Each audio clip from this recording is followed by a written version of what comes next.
Salam, perkenalkan nama saya Krisanti Sirvinia Banat. Di sini saya akan membawakan materi tentang agama dan kebudayaan. Materi pertama yang saya bawakan adalah agama dan kebudayaan. Agama merupakan ajaran atau sistem yang mengatur tata keimanan atau kepercayaan dan peribadatan kepada Tuhan yang Maha Kuasa, serta tata kaidah yang berhubungan dengan pergaulan manusia dan manusia secara lingkungannya.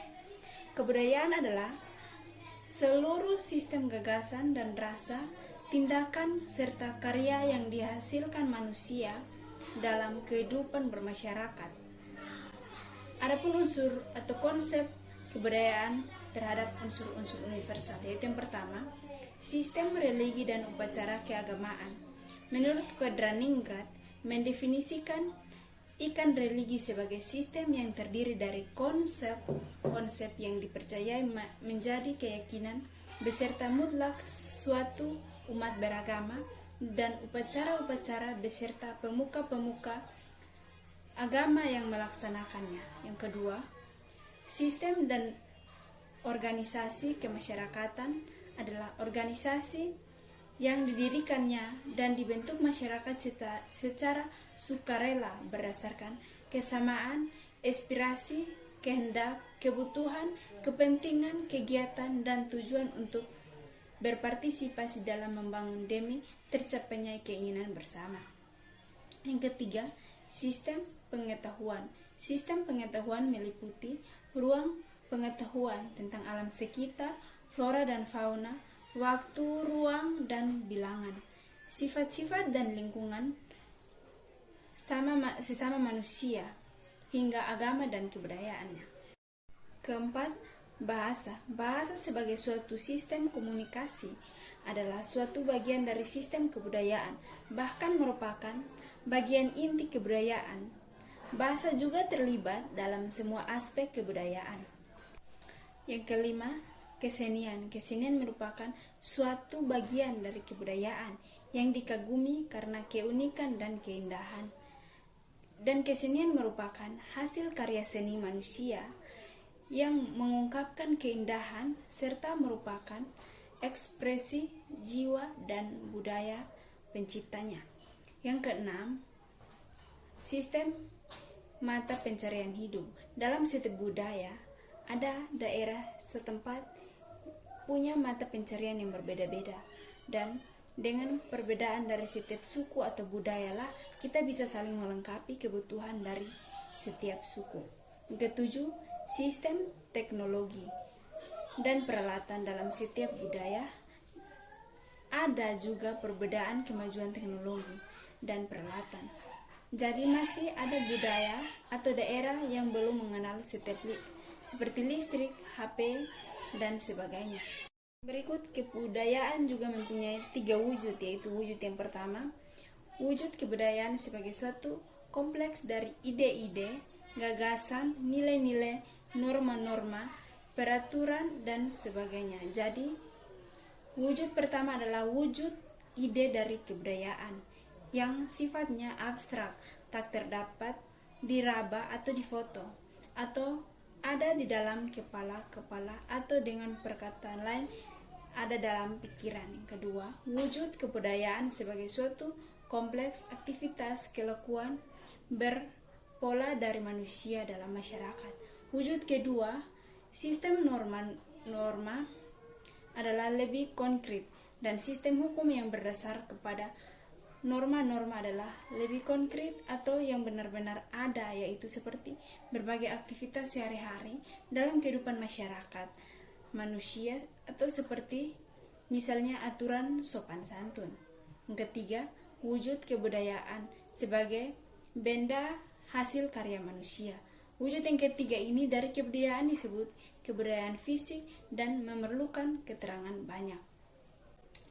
Kesimpulan, agama merupakan ajaran atau sistem yang mengatur tata keimanan atau kepercayaan dan kepribadatan kepada Tuhan yang Maha Kuasa, serta tata kaidah yang berhubungan dengan pergaulan manusia dan manusia secara lingkungannya. Materi yang kedua adalah adat, kebudayaan, dan peradaban. Kata kebudayaan berasal dari kata Sanskerta. Budaya ialah bentuk jamak dari budi yang berarti budi atau akal. Demikian kebudayaan itu dapat diartikan hal-hal yang bersangkutan dengan budi dan akal. Dalam bahasa Inggrisnya berasal dari kata Latin coller yang berarti mengolah, mengerjakan, terutama mengolah tanah atau bertani. Dari arti ini berkembang arti kultural sebagai segala daya dan usaha manusia untuk merubah alam. Istilah peradaban dipakai untuk menyebut sesuatu kebudayaan yang mempunyai sistem, teknologi, seni bangunan, seni rupa, sistem kenegaraan, dan ilmu pengetahuan yang maju dan kompleks. Kebudayaan mempunyai 3 wujud, yaitu yang pertama wujud ideal atau gagasan, yang kedua wujud kelakuan, yang ketiga wujud fisik. Adalah wujud ideal dari kebudayaan serta lengkap wujud itu dapat kita sebut adat tata kelakuan, karena adat berfungsi sebagai pengaturan kelakuan. Adat juga dapat dibagi khusus dalam 4 tingkat, yaitu yang pertama tingkat nilai budaya. Tingkat pertama adalah lapisan yang paling abstrak dan luas ruang lingkupnya. Tingkat ini adalah ide-ide yang mengkonsepkan sikap hal-hal yang paling bernilai dalam kehidupan masyarakat. Contohnya dari suatu nilai budaya, terutama dalam masyarakat kita. Kedua, tingkat norma-norma. Tingkat adat yang kedua dan lebih konkret adalah sistem norma. Norma-norma itu adalah nilai-nilai budaya yang sudah terkait kepada peranan-peranan tertentu dari manusia dalam masyarakat. Ketiga, tingkat hukum. Tingkat adat yang ketiga dan yang lebih konkret lagi adalah sistem hukum, atau baik hukum adat maupun hukum tertulis. Hukum sudah jelas mengenai bermacam-macam sektor hidup yang sudah terang batas-batas ruang lingkupnya. Artinya sebagai hidup masyarakat berbangsa dan bernegara, hidup di bawah undang-undang. Yang keempat, tingkat aturan, khususnya tingkat adat. Yang keempat adalah aturan-aturan khusus yang mengatur aktivitas-aktivitas yang amat jelas dan terbatas ruang lingkupnya punya dalam kehidupan masyarakat. Itulah sebabnya aturan-aturan khususnya ini amat konkret sifatnya dan banyak diantaranya terkait dalam sistem hukum. Contohnya adalah peraturan lalu lintas. Kesimpulan dari materi ini adalah sistem yang dipakai untuk menyebut suatu kebudayaan yang mempunyai sistem teknologi, seni bangunan, seni rupa, sistem kenegaraan, dan ilmu pengetahuan yang maju dan kompleks yang berbentuk kumpulan ide-ide gagasan, nilai-nilai, norma-norma, peraturan yang bersifat abstrak atau tidak diraba atau disentuh, hanya ada pada pikiran. Yang berikut adalah pranata kebudayaan. Pengetahuan yang kompleks bagi kegiatan tertentu tersebut dikenal sebagai pranata-pranata kebudayaan atau cultural institution. Adalah di dalamnya terdapat nilai, norma, dan perasaan yang merupakan pola bagi tindakan atau tingkah laku manusia yang diperoleh melalui proses belajar dalam kehidupan sosial. Adapun tujuan pranata kebudayaan dalam kelompok kebutuhan manusia, yaitu yang pertama, pranata-pranata yang bertujuan memenuhi kebutuhan manusia untuk pencarian hidup, memproduksi, menimbun, dan mendistribusikan harta dan benda, ialah pertanian, peternakan, pemburuan, induksi, konferensi, perjuangan, dan sebagainya. Kedua, pranata-pranata yang bertujuan memenuhi kebutuhan ilmiah manusia, seperti menyelami alam semesta sekelilingnya, ialah contoh, metode ilmiah, penelitian, pendidikan ilmiah, dan sebagainya.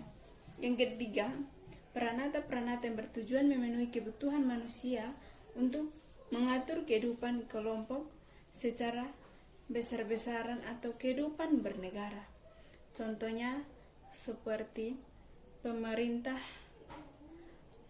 demokrasi, kehakiman, kepertanian, kepolisian, dan sebagainya. Keempat, peranata-peranata yang mengurus kebutuhan jasmania dari manusia. Contohnya pemeliharaan kecantikan, pemeliharaan kesehatan, kedokteran, dan sebagainya. Kesimpulannya ialah peranata kebudayaan mengolah kebutuhan manusia agar tertata. Pengolahan atau pengelompokan itu berdasar kepada aktivitas manusia yang berbeda-beda dan harus dipahami dengan membuat kelompok ini tidak memisahkan antara kelompok manusia yang berbeda kelompok. Yang keempat adalah sistem nilai dan budaya. Sistem nilai dan budaya ini merupakan rangkaian dari konsep abstrak yang hidup dalam masyarakat mengenai apa yang dianggap penting dan berharga, tetapi juga mengenai apa yang dianggap remeh dan tidak berharga dalam hidup. Sesuatu sistem nilai budaya terdiri dari konsep-konsep yang hidup dalam alam pikiran sebagai besar warna masyarakat mengenai hal-hal yang harus mereka anggap amat bernilai dalam hidup. Karena itu, suatu sistem nilai budaya biasanya berfungsi sebagai pedoman tertinggi bagi kelakuan manusia. Menurut Plughon, semua sistem nilai budaya dalam semua kebudayaan di dunia itu sebenarnya mengalami 5 masalah pokok dalam kehidupan manusia. Yang pertama, masalah mengenai hakikat dari hidup manusia, yaitu kebutuhan yang memandang hidup manusia pada hakikatnya sesuatu hal yang buruk dan menyedihkan, karena itu harus dihindari. Yang kedua, masalah mengenai hakikat dari karya manusia, yaitu kebudayaan-kebudayaan yang memandang bahwa karya manusia itu pada hakikatnya bertujuan untuk memungkinkannya hidup. Yang ketiga, masalah mengenai hakikat dari kebudayaan manusia dalam ruang waktu, yaitu kebudayaan yang memandang penting dalam kehidupan manusia itu masa yang lampau adalah kebudayaan serupa itu seorang akan lebih sering mengambil pedoman dalam kelakuan. Contohnya kejadian-kejadian dalam masa yang lampau. Yang keempat, masalah mengenai hakikat dari hubungan manusia dengan alam sekitar, yaitu kebudayaan-kebudayaan yang memandang alam itu suatu hal yang begitu dahsyat sehingga manusia pada hakikatnya hanya tidak bersifat menyerah saja, tetapi ada banyak yang dapat diusahakan. Yang kelima, masalah mengenai hakikat dari hubungan manusia dengan sesamanya, yaitu kebudayaan-kebudayaan yang amat mementingkan hubungan vertikal antara manusia dengan sesamanya. Kesimpulannya adalah sistem nilai-nilai budaya merupakan rangkaian dari konsep-konsep abstrak yang hidup dalam masyarakat mengenai apa yang dianggap penting dan berharga, tetapi juga mengenai apa yang dianggap tidak penting. Baik, sekian dari materi yang saya bawakan. Terima kasih, shalom.